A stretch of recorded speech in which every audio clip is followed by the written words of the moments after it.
Un saludo amigos. Este es el tercer vídeo que dedico al periodo ilustrado, para hablar en él de dos conceptos que entonces tuvieron una gran relevancia y siguen teniéndola. Son los conceptos de historia y progreso. El pensamiento ilustrado no estaba guiado solamente por un deseo de reformas sociales, pues se esforzaba también por descubrir una ciencia de los asuntos humanos capaz de llegar a los resultados logrados por la física en el conocimiento de los de la naturaleza material. El primer impulsor de esta idea fue el sistema cartesiano, que sentó las bases metafísicas de las que tendrían necesidad estas ciencias para constituirse. La ética more geométrico demonstrata de Spinoza, heredera de los planteamientos racionalistas de Descartes, ya negaba rotundamente que el hombre esté dentro de la naturaleza como un reino en el interior de otro reino, o que tenga control sobre sus acciones y sea capaz de determinarse enteramente por sí mismo. La creencia en la absoluta libertad del hombre era un serio obstáculo para establecer leyes sobre su conducta.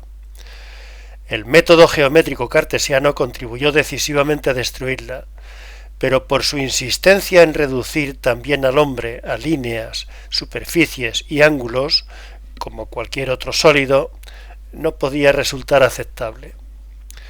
Se abrió paso entonces la convicción de que el orden geométrico debía ser sustituido por otro de muy distinto signo, adecuado para explicar los asuntos humanos.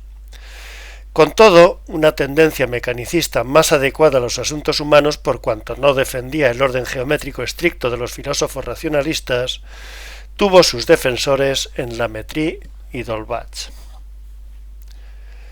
Lametrie propuso en El hombre-máquina que se concibiera al hombre como una máquina para comprender ciertos hechos fisiológicos recién descubiertos y otros que pudieran descubrirse en el futuro. Fue una hipótesis materialista que, acompañada de la negativa de Lametrie a admitir otros argumentos que los de la experiencia y la observación, ejerció un gran influjo sobre las ciencias sociales. A partir de esa hipótesis podía salvarse la frontera establecida entre los hombres y los animales y entre estos y la materia inerte. Podía pensarse con fundamento en consecuencia que la transición de la materia inorgánica a la animal y de ésta al hombre se había dado sin saltos.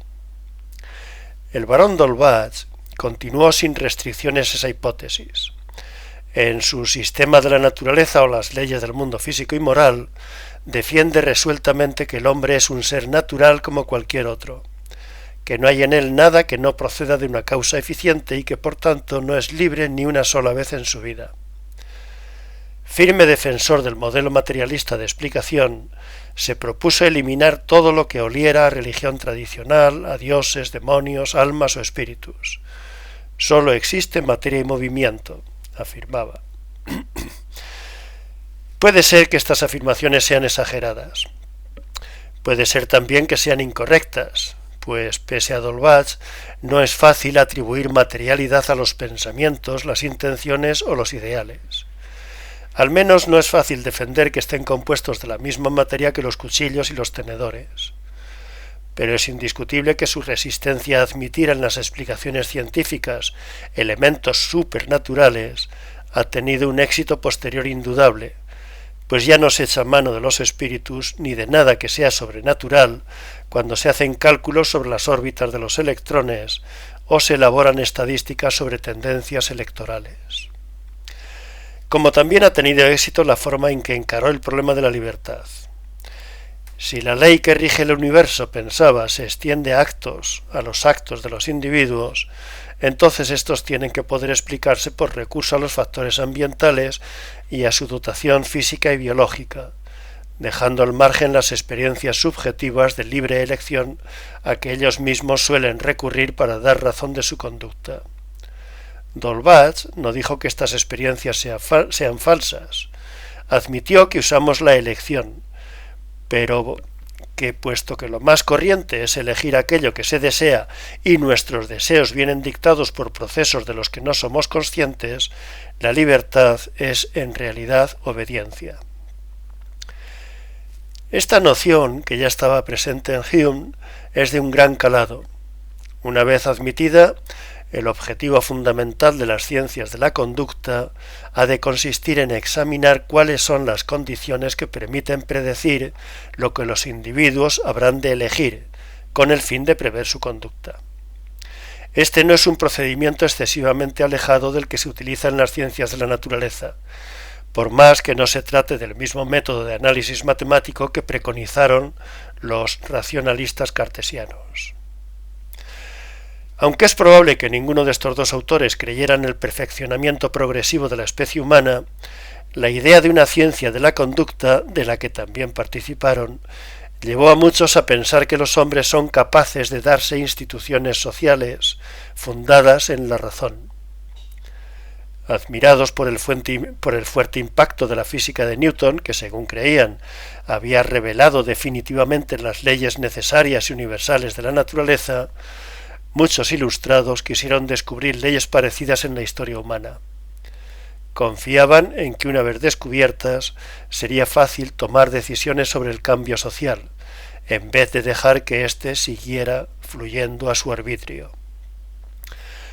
De un signo muy diferente, por no aceptar el determinismo materialista, pero fieles a la misma intención de hallar las supuestas leyes que rigen la conducta humana, otros autores se enfrentaron a los mismos problemas del libre albedrío y trataron de hallar algún tipo de determinismo, cuyo descubrimiento debería ser la tarea propia de la ciencia social. Uno de ellos fue Giambattista Vico, quien en su Ciencia Nueva defendió la existencia de un orden que consiste en una serie de regularidades sincrónicas que se cruza con otra de regularidades diacrónicas. Este es el determinismo natural propio de las ciencias humanas y sociales. Es evidente que no se concilia bien con la extendida creencia en que el hombre puede, por un acto de decisión racional o irracional, cambiar el orden social en que se mueve. Es evidente también que no resulta fácil aceptar que existe un orden preciso en las cosas humanas y al mismo tiempo observar que las gentes se mueven por causas caprichosas o no identificables. Esto, que no fue bien entendido por ningún ilustrado, muestra hasta qué punto fue Vico capaz de abordar el verdadero problema en este punto. De hecho, su libro no ofrece contradicción entre la creatividad autónoma del hombre y la ley que rige el transcurso de la historia. La aceptación de estas regularidades en las sociedades humanas le permitió que fijara la historia natural de la humanidad dividida en tres edades: la de los dioses, la de los héroes y la de los hombres. Otro autor fue Carlos de Secondat, barón de Montesquieu. En el espíritu de las leyes afirmó que hay regularidad y orden en las costumbres y las leyes, que dependen fundamentalmente de factores climáticos. No obstante, debió pensar que la construcción de una ciencia del hombre era poco menos que una tarea sobrehumana, pues creía que las sociedades son inescrutables en la práctica porque varían con la misma rapidez con que varía la voluntad de los hombres. Esto no le impidió creer que existe una evolución general de las sociedades humanas. También Voltaire, uno de los más firmes defensores de la física de Newton, es un ejemplo de las dudas que asaltaban a los ilustrados cuando pretendían aplicar a la historia el modelo físico-matemático. La influencia de su ensayo sobre las costumbres y el espíritu de las naciones contribuyó poderosamente a despejar la historiografía naciente del influjo teológico que hasta entonces había reinado sin discusión, pero en lo fundamental no pasó de mantener una opinión literaria pesimista, que en la historia humana domina la estupidez sobre la cordura. En una línea semejante se movía el marqués de Condorcet, autor del ensayo de un cuadro histórico de los progresos del espíritu humano, donde defendía que si es posible predecir el futuro en los asuntos naturales, también debe poderse predecir en los humanos. Guiado por esa convicción, dividió la historia del mundo en 9 etapas, y no dudó en presentar los rasgos básicos de la que había de venir después, la 10ª. Diseñó también lo que debían haber sido las primeras, con un acierto que le hace ser uno de los antecesores de la actual antropología social. Según él, los 3 primeros estadios son el paso de la humanidad, de la sociedad tribal a la pastoril, y de esta a la agricultura, hasta la invención del alfabeto.